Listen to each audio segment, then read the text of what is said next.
जय हिंद दोस्तों। नाव धारा का यह क्वेश्चन सीजीएल टीयर 1 में पूछा गया था।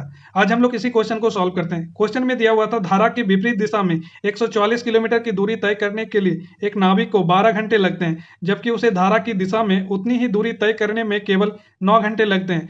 धारा की चाल क्या है? तो देखिए, विपरीत दिशा में उसे कितना टाइम लग रहा है? 144 किलोमीटर 12 घंटे में लग रहा है। और धारा की दिशा में 144 किलोमीटर तय करने में उसे कितना टाइम लग रहा है? 9 घंटे का टाइम लग रहा है। तो सबसे पहले आप दोनों चाल निकाल लीजिए। तो यहाँ क्या होगा?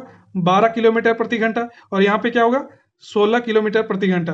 तो आपसे पूछा गया है धारा की चाल क्या है। धारा की चाल के लिए दोनों को माइनस कर दीजिए। कितना होगा?